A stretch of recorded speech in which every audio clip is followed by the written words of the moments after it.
국민 여러분 안녕하십니까? 공적권 TV 그레이트 게임의 최수용입니다. 오늘도 이 방송을 시청해 주시는 전국 각지의 국민 여러분들 또 해외의 동포 여러분들께 깊은 감사를 드리고 특별히 이 방송을 제작하느라 도와주는 제 뒤에 청년들이 있는데 그 청년들의 또래인 20, 30대 청년들과도 충분히 교감할 수 있는 시간이 되길 바랍니다. 오늘은요, 박지원이라고 하는 자를 국민 여러분들께서 다들 아실 거예요. 이 박지원 집안의 흑역사, 이 뼛속까지, 골수까지 새빨간 이 박지원의 집안에 대해서 좀 말씀을 전하고자 합니다. 아마 국민 여러분들께서 조선 정판사 위패 사건을 아시는 분은 그다지 많지 않을 거로 생각합니다. 그런데 이 조선 정판사 위패 사건은 박지원의 조부, 즉 할아버지가 되는 이 박낙종이라고 하는 자가 일으켰던 사건이죠. 이 당시 조선 정판사라고 하는 출판사의 사장을 하고 있던 이 간첩 박낙종이 박헌영, 당시 남로당의 괴수죠. 이 박헌영의 지령을 받아서 공산 정권을 수립하기 위한 자금 및 선전 활동비를 조달하고 남한 경제를 교란 파괴시킬 목적으로 1945년 10월 20일부터 총 6회에 걸쳐 당시 화폐 1200만 원이라고 하는 거액의 위조 지폐를 발행했던 반란 사건입니다. 이 사건은 남로당 총책이고 정판사 사건을 기획했던 박헌영이가 북으로 도피하게 되는 엄청나게 큰 반역 사건 중에 반역 사건인 것이죠. 자, 이 사건을 일으킨 박낙종은 박지원의 조부이고 그의 핏줄들은 아래와 같이 원조 빨갱이 집안이 되겠습니다. 우선 조부인 간첩 박낙종 위패 사건으로 목포 교도소에서 사형을 당하고, 두 번째 부친 간첩 박종식, 이자는 해방 후 남로당 진도 책임자로 진도 경찰에 의해서 사살된 자입니다. 또 셋째로 삼촌 간첩 박종국, 이자는 전라남도 고군면 인민위원회 부위원장직을 맡으면서 9.28 서울수복 이후 다시 재점령된 화가 난 진도 주민들에 의해서 맞아 죽었던 그런 자입니다. 이들사에서 태어난 자가 바로 그 아들 박지원인데, 박지원은 신분을 감추기 위해서 미국으로 이민을 갔던 그런 자입니다. 그런데 이 3대를 이어온 이 대역죄인의 자식이 지금도 그 요상한 혓바닥을 날름거리며 대한민국의 정치에 갖은 오물을 퍼날르고 있습니다. 국민 여러분, 그리고 청년 여러분, 이를 어찌 보고만 있어야 하겠습니까? 이러한 박지원에게 죗값을 치르게 해야 하지 않겠습니까? 자, 당시 박지원의 집안을 살펴보면요, 그의 이 할아버지라고 하는 박낙종은 남로당 박헌영의 지령을 받고 경향신문사의 전신인 정판사를 차려놓고 바로 그곳에서 위조 지폐를 찍어서 공산당의 활동 자금을 지원했던 자가 바로 박지원의 할아버지 조부 박낙종인 것입니다. 그리고 이 박낙종의 친손자가 박지원이라고 하는 이 사실을 국민들 가운데서 알고 있는 사람이 과연 몇 분이나 될까요? 이때 이 박낙종이가 주도했던 정판사 사건으로 인해서 박낙종뿐만 아니라 이관술, 송원필, 김창선 등 주범에게는 각각 무기징역이 선고되었고요. 나머지는 10년에서 15년형이 선고되어서 복역하는 그 중에 6.25 사변이 터지면서 일제히 사형에 처해졌었습니다. 그 가운데 박지원의 조부 박낙종은 목포교도소에서 사형을 당했습니다. 박지원의 고향은 전라남도 진도이고 그 일가 대부분이 좌익 활동을 하였으며 박지원은 조부인 박낙종이 사형당한 목포에서 국회의원이 되어 열심히 그 누구보다도 열심히 친북 활동에 매진하였던 자이기도 합니다. 또한 박지원의 아버지 박종식은 김대중과는 목포상고 동문이기도 합니다. 해방 후에 박지원의 아버지 박종식은 남로당 진도 책임자가 되고 삼촌인 박종국은 전라남도 고군면 인민의원의 부위원장이 됩니다. 부친 박종식과 삼촌 박종국은 1948년 10월 23일 경찰에 의해서 수배가 되었고 그들은 수배된 과정에서도 지방 유격대 활동을 하며 한국의 경찰들을 무수히 죽여왔습니다. 그들의 은신처였던 지리산 피아골이 국군에 의해서 함락당하자 신안으로 피신하였고 진도경찰서의 김기일, 곽순배 형사와 총격전 끝에 마지막까지 인민공화국 만세를 부르다가 사살되었습니다. 그게 바로 박지원의 아버지 박종식과 삼촌 박종국인 것입니다. 또 박지원의 삼촌이 되는 박종국과 고모는 북한군 앞잡이로 진도 젊은이들을 잡아다가 북괴군에 징용을 시켰고 9.28 서울 수복 이후 전세가 역전되자 도망을 치게 되었습니다.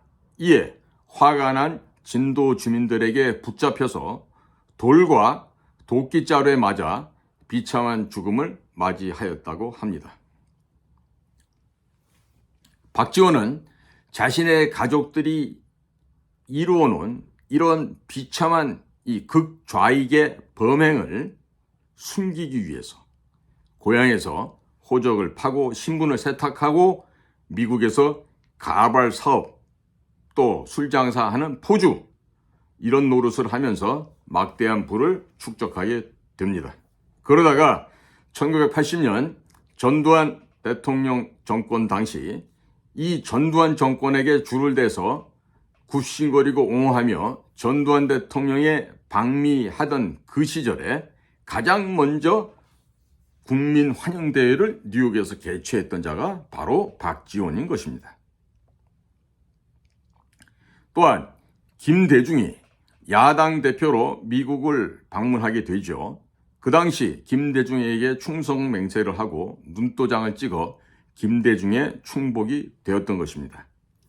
김대중이 집권을 하게 되자 김대중의 친북 간첩 행태에 반발했던 김경재 의원이 있었습니다. 그 김경재의 자리를 차고 들어가서 김대중의 오른팔 노릇을 하면서 국민과 합의도 없이 국민의 혈세 6천억 원, 당시 돈 5억 불입니다. 5억 달러를 이와 같은 천문학적인 금액을 홍콩, 마카오 등지에 있던 그 은행에 김정일의 차명 계좌로 대북 송금하는 역할을 담당했었습니다. 이 송금 과정에서 이 좌파들이 잘하는 짓 있죠. 배달 사고. 그 과정에서도 또 떡고물을 챙겼던 거죠. 그래서 이후에 노무현 정권 시절에 감옥까지 갔는데 감옥에서도 제대로 형을 사는 게 아니라 수시로 나왔었죠. 형 집행으로. 이 박지원의 그 당시의 행태를 잘 아는 지인으로부터 들은 얘기는 이 박지원이라는 자는요, 한쪽 눈이 의안입니다. 가짜 눈이에요. 그래서 그 눈을 이렇게 빼가지고 엄살을 떨면서 나 빨리 감옥에서 내보내달라고 이렇게 엄살을 떨고 했는데 박지원은 이번에도 또 형무소 수감되면 의도적으로 고의로 누나를 빼서 엄살 떠는 일이 없기를 바랍니다. 또한 박지원은 2000년도 6.15 남북 접촉 이후에 대한민국의 언론인 46명을 대동코 방북해서 소위 말하는 모란공자 혹은 기쁨조, 만족조라고 불리는 이 시바지 아가씨들과 합종연행해서 이 동행했던 대한민국의 언론사 대표, 사주, 회장들이 이 김정일에게 충성맹세를 하게끔 한 바로 그 장본인입니다. 당시 평양을 일주일간 방문하고 돌아오던 우리 대한민국 언론사의 대표단들은요, 다 같이 손에 받은 CD가 아마 있었을 겁니다. 내지는 USB가 있었을 거예요. 거기에 보면 머물던 기간 동안에 그들이 밤에 북한 여성들과 무슨 일을 뭘 했던지를 다 동영상으로 수록된 것을 받았을 것입니다. 그 이후부터 대한민국 언론의 좌편향, 굴종, 북에 복종하는 그러한 대한민국의 왜곡된 기사 보도 및 방송이 점차적으로 심화되어서 지금은 대한민국을 전복한 대한민국 전복 세력의 최전선의 언론 노조가 속해 있고 그들이 민노총과 함께 평양의 지령을 이행하는 그런 아주 파괴된 반국가 집단으로 변질되어 있는 것이죠. 통탄할 일은 이런 자가 지금도 마치 정치의 무슨 지도자나 되는 양 나와서 또 나불나불거리고 있죠. 그래서 이 박지원의 행태를 보면은요, 이 사람은 지금 국가정보원, 법조계, 언론, 방송, 군대, 노조, 국회 모든 영역에 이 박지원의 협조망들이 있습니다.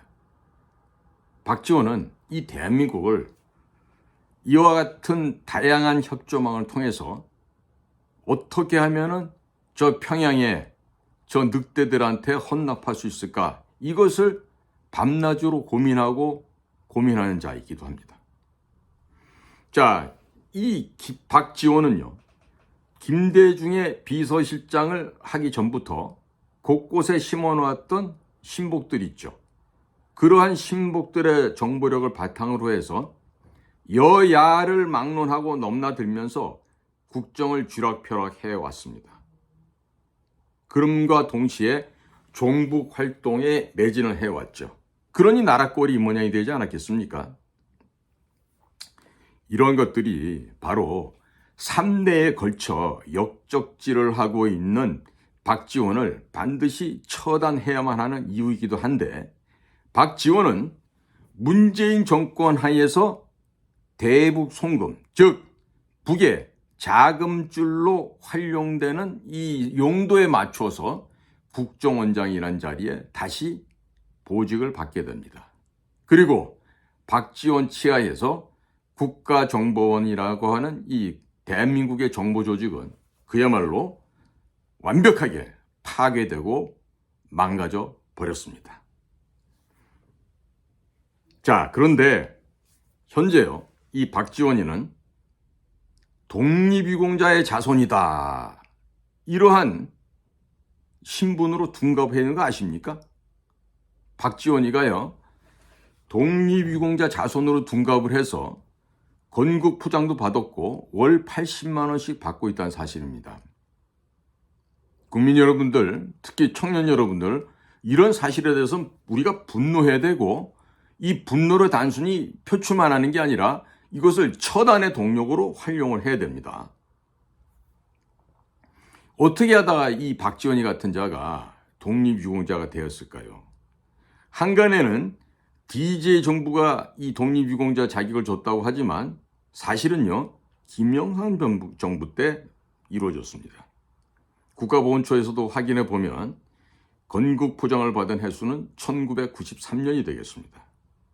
자, 박지원이가 김영삼을 줄기차게 공격을 하자 뒤에서 뒷거래를 하고 타협을 이루었던 것이죠. 그게 바로 건국포장으로 수여를 받게 됐다는 것이죠. 국민 여러분들, 이 김영삼이라는 자도요, 대통령을 하긴 했지만 민주화 투쟁을 표방하면서 사실은요, 굉장히 뒤가 쿠리고 이 도덕도 없고 엉망이었던 자예요. 오죽하면 김영삼의 아버지께서는 우리 아들이 대통령을 하면 나라 망할 낀데 하면서 걱정을 했다는 거 아니겠어요? 자, 이때 원래 박지원은요, 미국에 가서 신분 세탁을 하고 가발 장사, 술 장사, 이 포주 노릇을 하면서 돈을 엄청나게 많이 벌었습니다. 현지에서 본인의 와이프하고도 사이에서도요, 여러 가지 불륜이 많아서 그 교포사에서도 원래 살고 있었던 본처를 죽이려고 했던 것까지도 알려질 만큼 그 잔인함과 포악성이 대단하고 교활한 자였어요. 그런데 이 박지원이는요, 사실 이 김대중이가 우리나라로부터 거주하지 못하고 쫓겨나서 미국으로 도피할 때까지는요, 어떻게 하면 전두환 대통령한테 잘 보여서 국회로 입성할 건가, 즉 의원으로서의 공천을 받을 수 있을 것인가, 이런 데 아주 골몰했어요. 그런데 실패했죠, 그게. 자, 근데 그 당시에도요, 이렇게 의원 공천 받는 게 실패했던 게 바로 좌익사범으로 처형당했던 그의 아버지 박종식 때문이라고 알려져 있었죠. 자, 그러면 박지원에게 있어서는 김영삼 정부 때 받은 이 건국포장이말로 집안에 족보를 세탁할 수 있는 본인의 입신양명을 위해서 가장 좋은 카드가 됐던 거 아니겠어요? 그래서 박지원은 그와 같은 일을 벌였던 거예요.